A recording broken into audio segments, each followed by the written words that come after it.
Hey guys, నమస్తే అందరికీ. బాగున్నారా? సో నేను ఇవాళ కాలేజ్కి వెళ్తున్నాను అనమాట సిమ్ కార్డ్ తీసుకోవడానికి. సో నేను ఇక్కడే మా దగ్గర ఉన్న బస్ స్టాప్కి వచ్చా, ఇంటి దగ్గర. సో ఈ బస్సు ఎక్కగానే మనం ఎలా స్టాప్ చేయాలి ఏంటి అని చెప్పి ఒక వీడియో తీద్దాం అనుకున్నా. సో అదే చూపిస్తాను అనమాట. సో మా బస్ అయితే వచ్చేసింది. సో బస్సులో వెళ్ళి ఎక్కి కూర్చోగానే డిస్ప్లేలో నెక్స్ట్ స్టాప్ ఏది చూపిస్తుంది అనమాట. ఇలా స్టాప్ బటన్స్ ఉంటాయి ప్రతి సీటింగ్ దగ్గర. సో మన స్టాప్ వచ్చినప్పుడు చూసి బటన్ ప్రెస్ చేయడమే మనం. సో నేను చూపిస్తే ఇప్పుడు ఎలా ప్రెస్ చేయాలని నాకు నెక్స్ట్ స్టాప్ అనమాట నాది. నేను ఇప్పుడు ఈ బటన్ ప్రెస్ చేస్తాను ఇప్పుడు. సో ఇలా ప్రెస్ చేయగానే అక్కడ రెడ్ సింబల్ వెలుగుతుంది. సో ఆ రెడ్ సింబల్ మన డ్రైవర్కి అలారం వెళ్ళిపోద్ది అనమాట. సో మనం జస్ట్ సైలెంట్గా కూర్చుంటే బస్ ఆపేస్తారు. సో నెక్స్ట్ స్టాప్ దగ్గర ఇంకా దిగి వెళ్ళిపోవడమే అనమాట.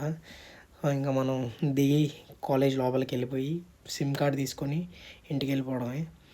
వచ్చేసాం, ఇంకా సిమ్ కార్డ్ తీసుకునేసాం. Bye bye, like and subscribe.